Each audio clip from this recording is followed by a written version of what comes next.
Hey, thanks for making it to Veterans Info Tep. I'm glad you made it. I am sick. And I'm sick and tired of all the garbage going on with the border, the VA, and community care. Did you know that the three are intertwined?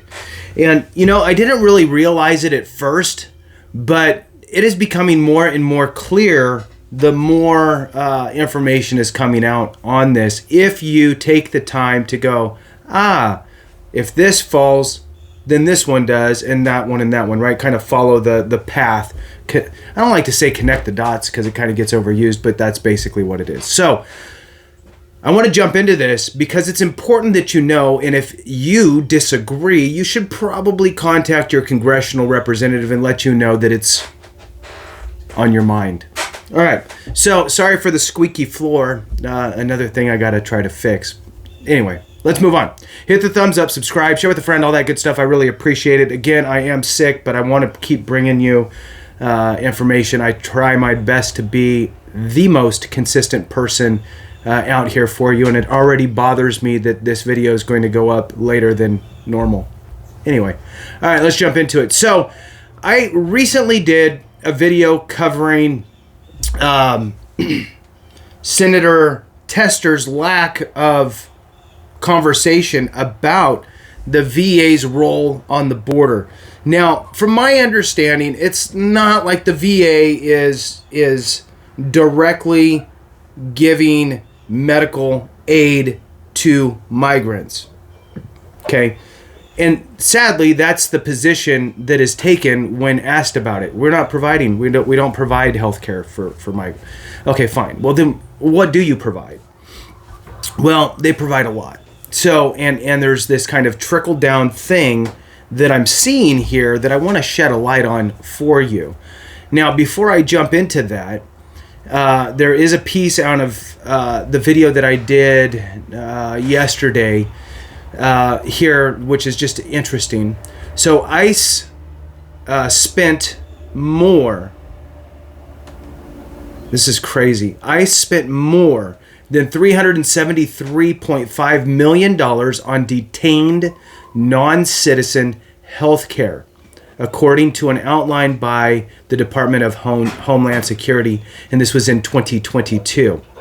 All right. So now what we need to look at is there's a loose quote here, and it's basically saying that, okay, fine. Now we've got all these 10 million people that we've got to let come across the border. We've got to house them.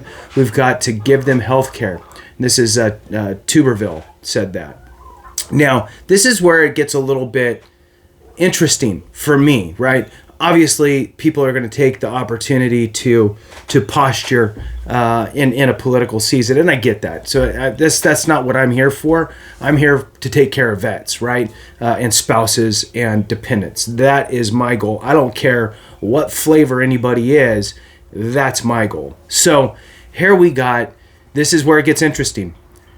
He says they've opened up care from the doctors in these VA community care systems.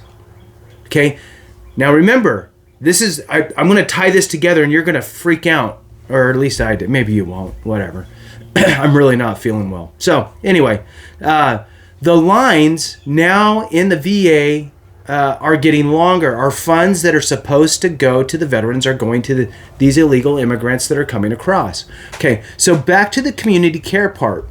Remember that there has been a strain on the community care. Now, you might not have tied the two together, but if they're utilizing the same system, this is what the VA is giving, I guess, as far as non-medical, right? Non-medical aid. What they're giving is they're giving resources to the same billing system. And guess what? There's people sitting there that have to function all this stuff.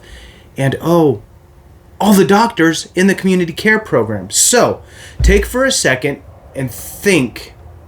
The VA is the insurer. Okay, they're going to pay these community care doctors. Then think for a moment if you're letting all the migrants utilize the same doctors that are in the community care program, what's going to happen? Well, here's a really frustrating piece, and I try to not assume too much, but let's just assume for a moment some backdoor conversations. Mr. Mrs. So-and-so, whatever. We have all these migrants coming through. We're utilizing the VA's community care program, essentially, and allowing the migrants to see the doctors that signed up with the VA for community care and utilize the payment processing software to get them paid. We're going to have a bit of a burden and too many people coming into that system. So, VA, what I need you to do is stop allowing veterans to go there so we can take care of the migrants, okay? Pretend for a second that that's it. And then if you do that, and then you reread some of these other things that I've talked about in the past, such as VA leader calls community care an easy button and urges staff not to use it. That's Sharif Ellenhall said that in a meeting with his staff at the VA. Do not make it easy for veterans to utilize community care. Why? Could it be because the community care system is getting overloaded with migrants? Maybe. It sure seems like all these things are happening around the same time.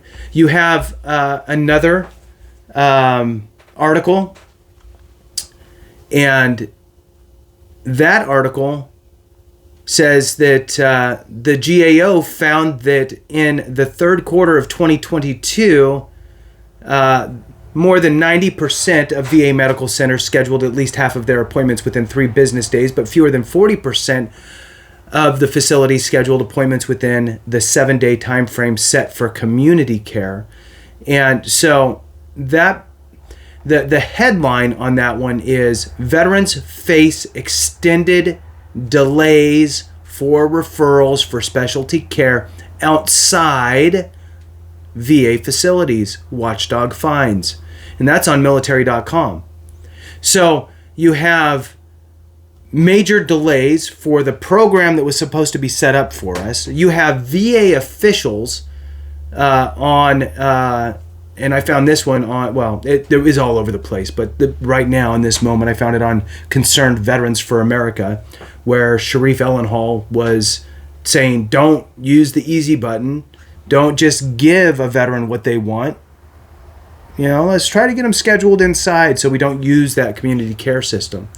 And then we have all the tight lips around it and the misguided answers. I don't know the better word, but when you hear, oh, well, we're not providing medical care, that we would never provide medical care for anybody that's not a veteran.